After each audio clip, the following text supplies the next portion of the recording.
2021년 5월 30일에 시작되는 챔피언스리그 결승전 맨체스터 시티와 첼시의 경기를 예상해 보도록 하겠습니다. 경기는 포르투갈의 FC 포르투의 홈구장인 에스타디오 도 드라가오에서 펼쳐집니다.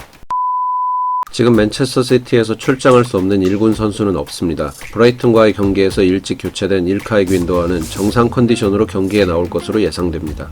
반면 첼시의 경우 맨체스터 시티보다는 불투명한 선수들이 있습니다. 레스터 시티와의 리그 경기에서 허벅지에 이상을 느꼈던 은골로 캉테, 그리고 아스톤 빌라와의 리그 마지막 경기에서 골포스트에 부딪히며 가슴과 복근 부상을 당한 에두아르도 맨디 골키퍼의 부상은 첼시에게는 매우 나쁜 소식이었습니다. 캉테의 경우 약간의 이상을 느끼고 교체한 경우이기 때문에 결승에 뛰는 데는 무리가 없을 것으로 보이지만 맨디 골키퍼의 경우는 코어 근육을 다친 것이므로 캉테와 비교해 경기에 뛸 수 없을 가능성은 더 높습니다. 챔피언스리그 4강 2차전이 끝난 5월 4일 이후부터 맨체스터 시티는 철저하게 결승전을 위한 준비를 해왔습니다. 케빈 데브라이너에게 2주가 넘는 휴식 기간을 주었고 그동안 기회를 많이 얻지 못한 로테이션 멤버들에게 많은 기회를 주었습니다. 이 기간 동안 많은 교체 자원들이 컨디션을 올릴 수 있었습니다. 반면 첼시는 리그 최종전까지 챔피언스리그 티켓을 위한 경쟁이 지속되었는데요. 5월 중순에 있었던 FA컵 결승전에서 레스터 시티에게 우승컵을 내준 이후 경기력이 많이 떨어지는 모습을 보여주었습니다. 결과적으로는 얻어냈지만 챔피언스리그 티켓을 위해서 꼭 이겼어야 했던 아스톤 빌라와의 최종전마저 패배하면서 동기부여가 있는 경기에서도 결과를 얻지 못하는 모습을 보여주었습니다. 그로 인해 주전급 선수들의 체력 안배를 전혀 해줄 수 없었다는 점도 첼시에게는 나쁜 부분이었습니다.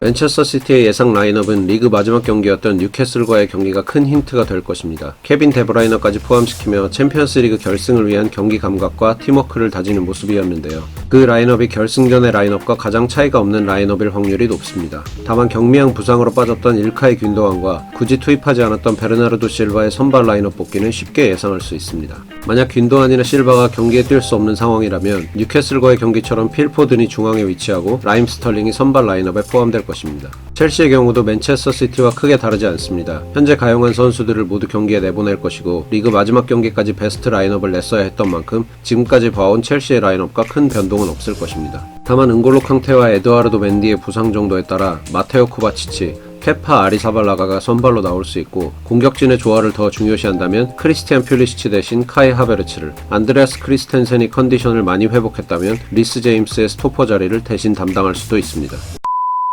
유럽 탑5 리그 팀들 중 두 번째로 점유율이 높은 맨체스터 시티의 미드필더와 공격진은 팀의 가장 큰 장점입니다. 자신들이 볼을 점유하고 공략하는 것을 어느 팀을 상대로도 할 수 있다는 점은 맨체스터 시티의 우세를 점치는 사람들에게 가장 믿을만한 증거입니다. 케빈 데브라이너의 펄스나인 역할을 미드필더 지역에 어떤 선수가 가더라도 할 수 있다는 점은 첼시 수비진에게 큰 혼란을 줄 것입니다. 반면 첼시의 미드필더진은 맨체스터 시티의 미드필더진보다 더 역동적입니다. 지배는 하지만 역동적인 모습이 적은 맨체스터 시티의 선수들과는 다르게 첼시의 미드필더들은 조르지뉴 정도를 제외하면 모두 역동적인 모습을 가지고 있습니다. 역동성의 대명사 은골로 캉테, 그 자리를 위협하는 메이슨 마운트, 활발하게 움직이며 공격 작업을 진행하는 벤 치렐과 세자르 아스필리쿠에타의 플레이는 클래스가 있지만 역동적이지 않았던 레알 마드리드의 미드필드진을 상대로도 좋은 모습을 보여주었습니다. 맨체스터 시티가 첼시를 상대로 가장 어려움을 겪을 부분은 역시나 스피드입니다. 안정감은 좋지만 활동량이 이전보다 많이 줄은 페르난지뉴, 스피드에서 뛰어난 베르너를 상대해야 하는 존 스톤스는 첼시가 가장 우선적으로 공략할 포인트입니다. 카일 워커와 루벤 디아스를 비롯한 다른 선수들의 협력 플레이는 필수입니다. 첼시의 가장 큰 문제가 될 수 있는 포지션 역시 수비형 미드필더 자리입니다. 다른 팀들과의 경기에서도 실수하는 모습이 있었기 때문에 조직적인 압박을 가장 잘하는 맨체스터 시티의 공격진을 상대로 조르지뉴의 압박 대처는 큰 실수를 유발할 수 있습니다. 그리고 첼시의 빈약한 공격력을 채워주지 못하고 있는 티모 베르너의 골 결정력은 맨체스터 시티를 상대로도 같은 모습을 보여줄 확률이 높습니다. 이번 경기 맨체스터 시티에서 주목해야 할 선수는 바로 리아드 마레즈입니다. 첼시의 주 공격 루트가 벤 치렐이 뛰는 왼쪽 측면이었기 때문에 리아드 마레즈의 영향력은 경기 전체를 좌우할 수 있습니다. 최근 좋은 컨디션을 보이고 있고 결승전이라는 중요성 때문에 안정적인 운영을 할 첼시의 벤 치렐의 공격력을 얼마나 억제하느냐가 중요합니다. 첼시에서 눈여겨봐야 할 선수는 바로 은골로 캉테입니다. 챔피언스리그에서 역습 전술을 주 공격 방식으로 택해온 첼시에서 탈압박과 공격 지역으로의 볼 운반이라는 중요한 역할을 해온 것은 바로 은골로 캉테였습니다. 맨체스터 시티와의 경기에서도 수비적인 포진을 취할 확률이 높은 첼시에게 공격 지역을 연결하는 캉테의 퍼포먼스는 어느 때보다도 중요합니다. 조르지뉴를 위한 공수 양면의 서포트도 은골로 캉테의 역할 중 중요한 부분입니다. 맨체스터 시티의 교체 명단 중 첼시에게 가장 위협적인 조커 카드가 될 수 있는 선수는 바로 라임 스털링입니다.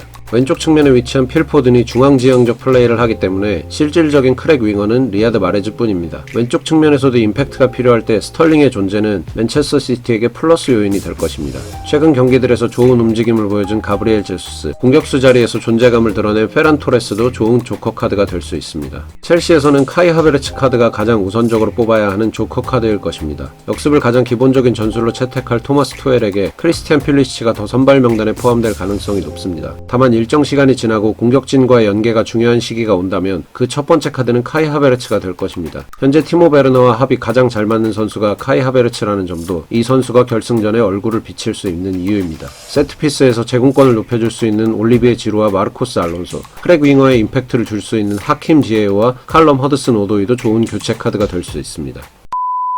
전체적인 팀의 준비 상황, 선수들의 컨디션 등 여러 가지를 고려해 봤을 때 맨체스터 시티가 약간은 우세하다고 생각합니다. 전술적인 상성에서도 백5가 되어버릴 수 있는 첼시가 하프 스페이스를 잘 공략하는 맨체스터 시티를 상대로 앞선다고 볼 수 없고, 동기부여 측면에서도 맨체스터 시티가 밀리지 않는 만큼 첼시에게는 쉽지 않은 경기입니다. 다만 6일의 휴식 시간은 첼시에게 좀 더 긍정적으로 작용할 것이고, 단판의 토너먼트 결승전은 흐름에 따라 얼마든지 변할 수 있는 만큼 첼시의 효율적인 축구가 결과를 이끌어낼 가능성도 있습니다. 맨체스터 시티는 세트피스의 강점이나 정통 공격수가 없는 점을 보완해야 하고, 첼시는 부상에서 복귀하는 선수들의 컨디션 여부가 승부를 가를 수 있습니다. 120분 안에 승부가 난다면 맨체스터 시티가, 승부차기까지 끌고 간다면 첼시가 승리할 가능성이 높습니다. 선제골보다는 두 번째 골이 승부를 가를 확률이 높고, 맨체스터 시티가 이긴다면 2점 차, 첼시가 이긴다면 한 골 차이로 이길 수 있습니다. 전체적인 선수단의 준비와 전술적인 상성으로 볼 때 맨체스터 시티의 2점 차 승리를 예상합니다.